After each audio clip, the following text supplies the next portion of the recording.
News to start NFL Live. Lamar's request on Tuesday for his GM to sign Jaire Alexander has officially come to fruition. The Ravens put pen to paper with the free agent cornerback and the first guy to meet Alexander as he entered the building. Of course, Lamar Jackson, his former teammate. Adam, what more can you tell us about how this deal came together? Well, Laura, despite the fact that Lamar Jackson made a personal plea to his general manager, Eric DeCosta, to go sign Jaire Alexander yesterday, the truth of the matter is they had been talking throughout the offseason, and since Green Bay released Jaire Alexander, Baltimore always was in square contention to sign him. And even though the Ravens couldn't offer as much money as other teams such as the Carolina Panthers, they could offer Jaire the chance to be reunited with his college teammate, Lamar Jackson. And in the end, that made the difference, along with the one-year deal that allows him to step into a defense that's loaded, a secondary that's loaded. He can thrive there if he stays healthy, and then he would become a free agent after the season as we get alerts here. You got an ESPN alert. Was that your own alert Probably. right there that came through? It very well could have been. Yes,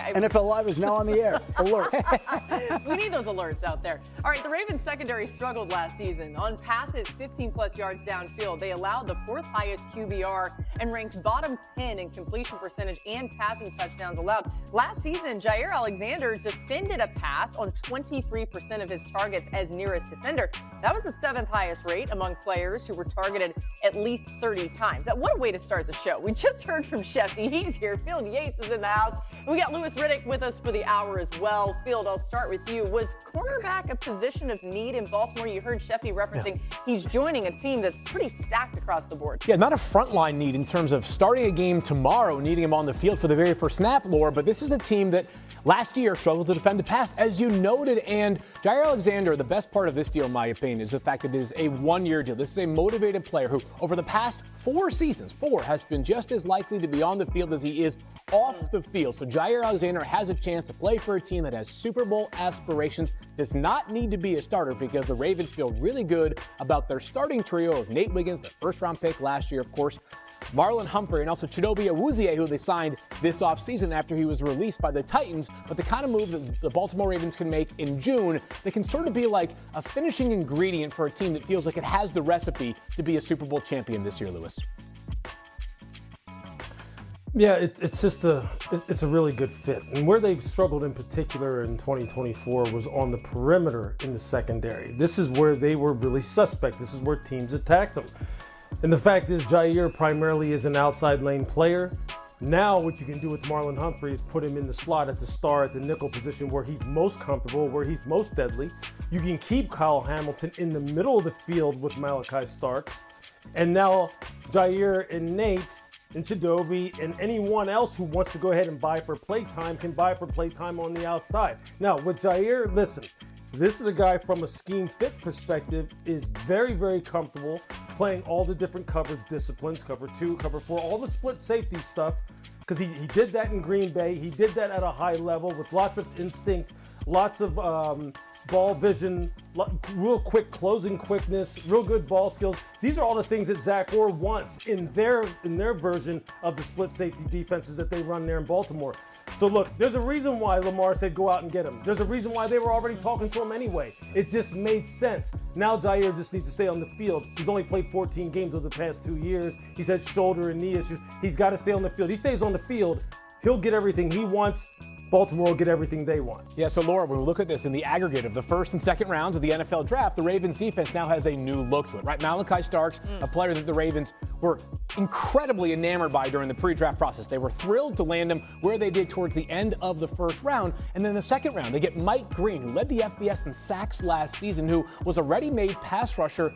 And the Ravens ranked 29th in pass rush win rate last season. This is a team that just could not get home in the biggest moments. You go back to their 3 losses last season against Josh Allen and Patrick Mahomes under center. This team has just 5 sacks. Jalen Hurts as well, 5 sacks in those 3 games against some of the best quarterbacks in the NFL. You just love to see the Ravens, a team that obviously they've been vying for the Super Bowl. We felt like they were close these last few years, just adding pieces at key spots. It can't hurt, right? New on NFL Live, let's go to Chiefs mini camp. We're going to hear from Patrick Mahomes talking about Travis Kelce. Yeah, I expect Travis to be Travis, man. And obviously the play on the field is going to be high. He's going to go out there with the mentality that we're trying to win the Super Bowl this year because falling short this last year. But then I think more than anything, it's the leadership that he brings to the building every single day and how he leads by example and how he leads vocally. It's a big impact on our football team. And so I expect him to play at a high level and then be an even better leader. Earlier on in my career, I would set those goals for myself, and I just think it's just more of a genuine feel and the right mentality. Just go out there and try and make every play for my team. Last year, I think I failed, especially in that last game, and being a leader and being the one that could step up and make plays. So just setting the bar even higher for myself this year than I have in the past. As you'd expect, Travis owning it. He hasn't looked the same over the last 2 seasons, right? In that span, he's averaged under 60 receiving yards per game, has a total of 8 touchdowns. His yards per target and yards after catch have also dipped. In the previous 3 seasons, he averaged 80.8 receiving yards per game, good for 8th in the NFL, had 32 receiving touchdowns, which was the 3rd most. Adam, what are you hearing about Kelce as he enters year 13? Well, people say he's lost weight, and obviously the whole team, including Travis Kelce, has a point to prove. They did not like the way last season ended. It did not sit well with them during the offseason, and this team has gone out and made a number of changes. I think Travis Kelce, Patrick Mahomes, they all take this personally, and it's reflected in the work that they put in during the offseason, which is a lot. Now the team has gone out, made a number of changes. It's brought back Hollywood Brown. It gets back Rashee Rice, and of course, they used their first-round draft pick on Josh Simmons to play left tackle, protect Patrick Mahomes' blindside, and that should be a boost for this entire offense this season. Yeah, I think some people were wondering whether Travis Kelce can rediscover a more explosive form in the middle of the field. I don't know that I expect that at his age, as unfortunately this set can attest to. You don't tend to feel a whole lot better getting into your 30s. We're so old. That being said, Laura, I do think that there are ways in which the Chiefs, with their wide receivers, can help give Travis Kelce a whole lot more room to operate with. Over the past 3 seasons, the Chiefs have become a decidedly less explosive offense.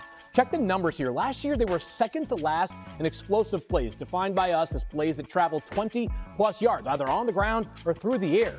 Just 2 years ago or 3 seasons ago in 2022, they were 4th. When Travis Kelce has these wide receivers darting down the field, taking safeties and corners along with him, he can absolutely feast in the middle of the field. That has been congested over the past couple of seasons, especially last year, which made Travis Kelce a much less significant threat than he was in all those years in which he was basically a guarantee to go for 1,200 yards and 10 receiving touchdowns.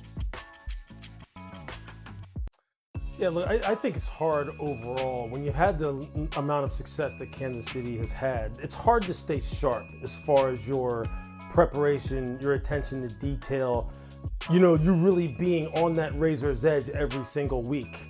Well, it's funny how you get a little kick in the rear end when a team absolutely dismantles you on the biggest stage. It's funny how it'll make you refocus and go, okay, look, we're letting some of the little things slip here.